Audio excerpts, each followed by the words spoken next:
एक तोते ने बताया कि ये 4 लोग काम बिगड़ने के बाद ही होश में आते हैं। वे 4 लोग कौन हैं? आइए इस वीडियो के माध्यम से मैं आपको बताता हूं। मित्रों, पुराने समय की बात है।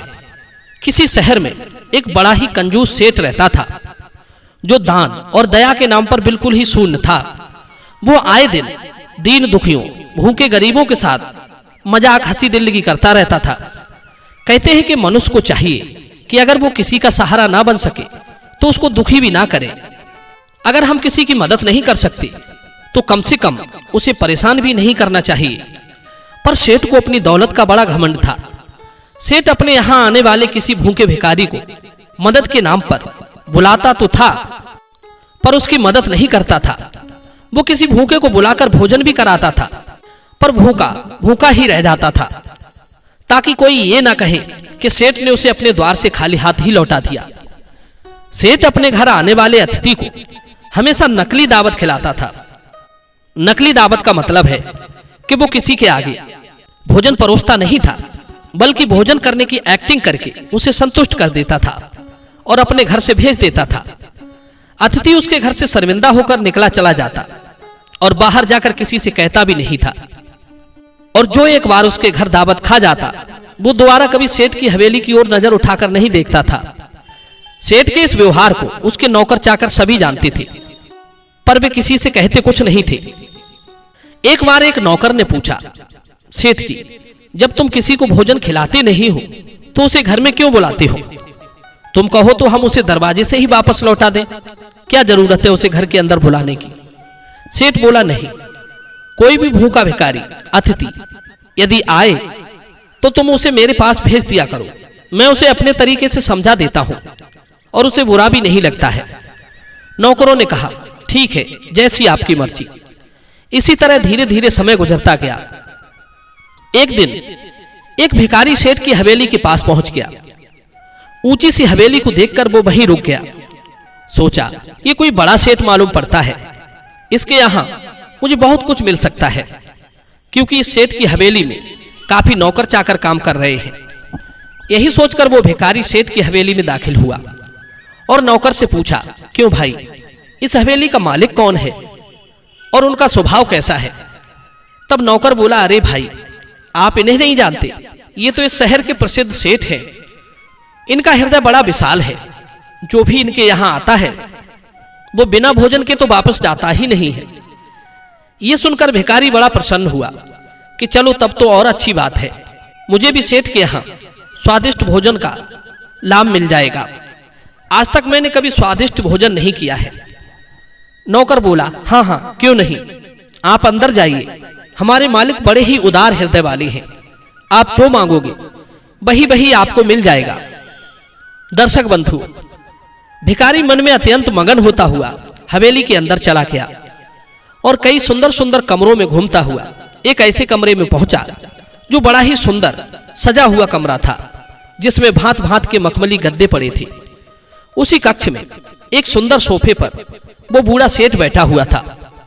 भिखारी को देखकर सेठ ने पूछा कि तुम कौन हो भाई, और यहां कैसे आना हुआ? भिखारी बोला, सेठ जी, मैं बड़ा ही दीन गरीब भिखारी हूं और 4 दिन से मैंने कुछ नहीं खाया है। क्या आप मेरी कुछ मदद कर सकते हैं? सेठ बोला, अरे अरे, क्यों नहीं, वहां क्यों खड़े हो, आओ यहां आकर बैठो। भिखारी को सेठ ने अपने पास सोफे पर बिठा लिया।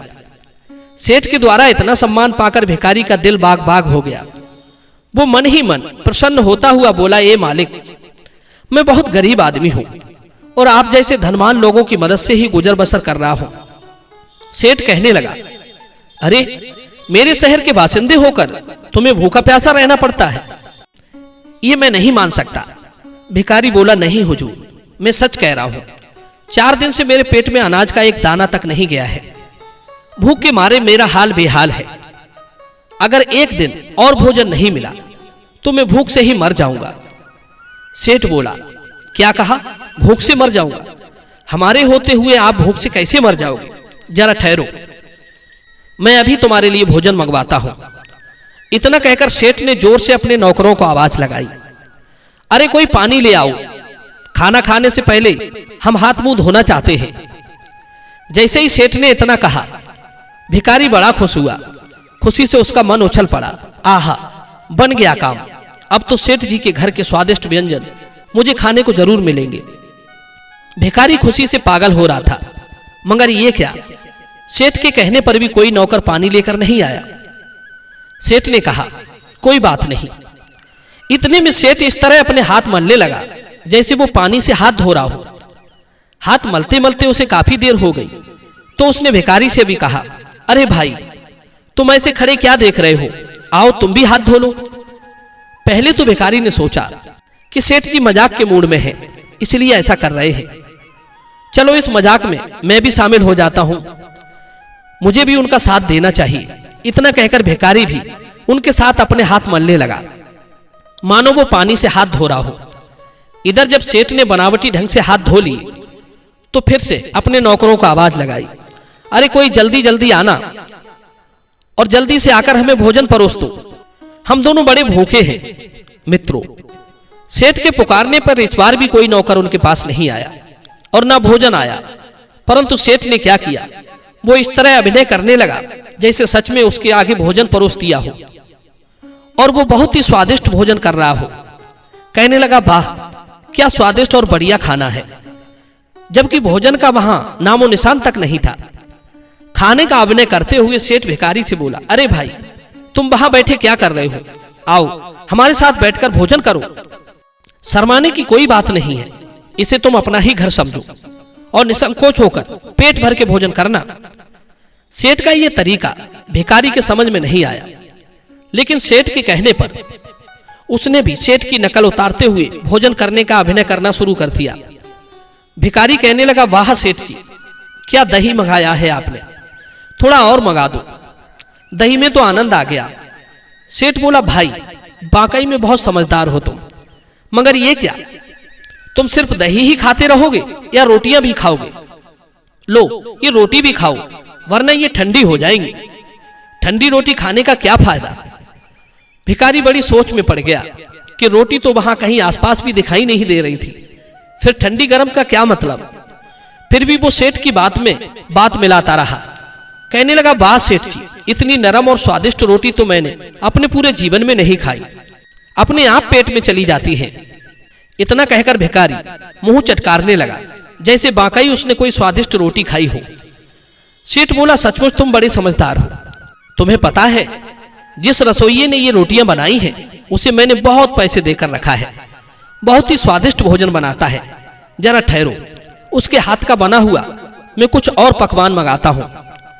इतना कहकर सेठ ने आवाज लगाई, अरे भाई नौकर, निक जल्दी जल्दी पकवान लगाते रहो, मुर्गा और पुलाव ले आओ, ये व्यक्ति बड़ा भूखा है, जल्दी लाओ वरना इसकी भूख मर जाएगी।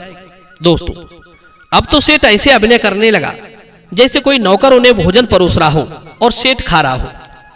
सेठ बोला, लो भाई, मुर्गा के साथ पुलाव खाओ। भिखारी बोला, जी हुजूर, इस भोजन की सुगंध से तो मेरी नाक फटी जा रही है, बहुत ही स्वादिष्ट भोजन बनाया है रसोइये ने। इस प्रकार जब खाने का अभिनय खत्म हुआ तो मुंह पोंछता हुआ सेठ बोला, मित्र, हम दोनों ने खूब दावत उड़ाई, भोजन में आनंद ही आ गया, अब थोड़ा मनोरंजन भी हो जाना चाहिए।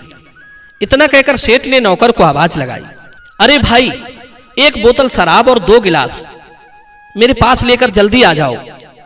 भिखारी समझ गया कि सेठ बड़ा धूर्त है, खिलाएगा पिलाएगा कुछ नहीं, केवल अभिनय से ही पेट भर देगा। अगर मैंने इसकी अकल ठिकाने नहीं लगाई तो मैं भी भिखारी नहीं। भिखारी बोला, सेठ जी, ये क्या, आपने शराब मंगा ली? पर मैंने तो आज तक कभी शराब पी ही नहीं है, ना हो तो इसे रहने दो। भिखारी जान गया था कि यहां शराब तो वैसे भी नहीं आनी है, जिस तरह इसने भोजन कराया है उसी तरह ये शराब भी पिलाएगा। सेठ बोला, अरे भाई, कैसी बातें करते हो, मैंने आज तक कभी अकेले शराब नहीं पी है, मेरी खातिर थोड़ी सी पी लेना। भिखारी बोला, आप कहते हो तो ठीक है, पर मैं ज्यादा नहीं पीऊंगा। मित्रों, अब तो सेठ ऐसा नाटक करने लगा जैसे बोतल से गिलास में शराब भर रहा हो, और इसी तरह उसने पी भी ली और भिखारी को भी पिला दी। पीने के बाद सेठ बोला, कहो भाई, कैसा लग रहा है अब? स्वर्ग जैसा आनंद आ रहा है ना? भिखारी बोला, वाह सेठ जी, क्या कमाल की शराब पिलाई है, आनंद आ गया। मित्रों, अब तो भिखारी ऐसा अभिनय करने लगा जैसे मानो उसे बहुत नशा चढ़ गया हो। अब तो भिखारी शराबी की तरह झूमता है, वैसा ही मुंह बनाता, उसी तरह हाथ पैर फेंकने लगा। भिखारी ने हाथ पैर फेंकते हुए सेठ की ओर बढ़ा और बोला, ओ सेठ, अब मैं तुझे नहीं छोड़ूंगा। इतना कहकर उसने सेठ पर लात घूंसे बरसाने शुरू कर दिए।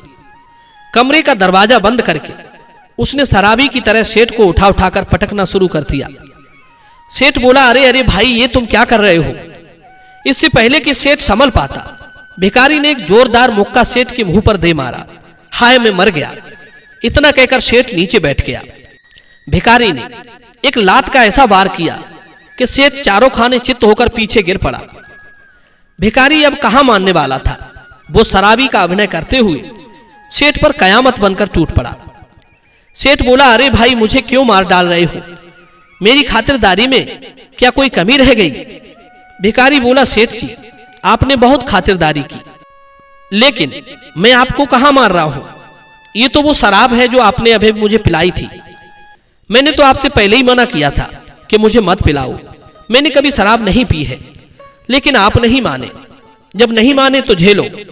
इतना कहकर भिखारी ने सेठ का गला पकड़ लिया। अब तो सेठ का दम घुटने लगा। सेठ बोला, भाई, मुझे छोड़ दो, मैं तुम्हारे नाम अपनी सारी संपत्ति कर दूंगा, लेकिन मुझे मारो मत। उधर सेठ के चीखने चिल्लाने की आवाज बाहर तो जा रही थी, पर कोई नौकर उन्हें बचाने नहीं आ रहा था। नौकरों ने सोचा, सेठ जी तो वैसे भी अभिनय कर रहे होंगे, उन्होंने ही तो हमें मना किया है कि मैं कितना ही तुम्हें पुकारूं, तुम मेरे पास मत आना। कोई भी नौकर सेठ के पास नहीं पहुंचा।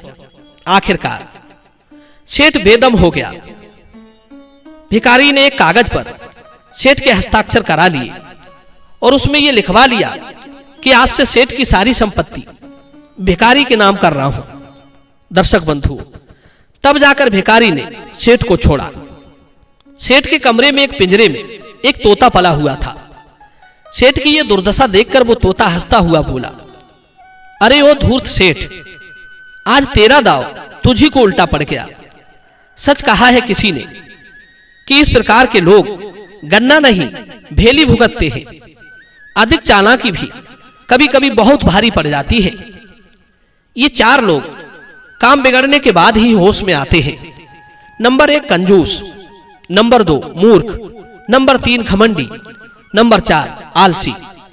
कुछ लोगों की समझ में बातों का असर नहीं होता जब तक कि उन पर लाते ना पड़े। दर्शक बंधु, ये चारों लोग नुकसान उठाने के बाद ही जागते हैं, पहले से इनके कुछ समझ में नहीं आता। सेठ आज अपने किए पर पछता रहा था। भिखारी उसकी सारी संपत्ति का मालिक बन गया था। दर्शक बंधु, जैसी करनी वैसी भरनी। मैं उम्मीद करता हूं ये कहानी आपको जरूर पसंद आई होगी। तो चलिए अपनी राय कमेंट में दीजिए और मिलते हैं आपसे अगली वीडियो में एक और चर्चा के साथ। आप सभी का बहुत बहुत धन्यवाद। जय श्री कृष्णा।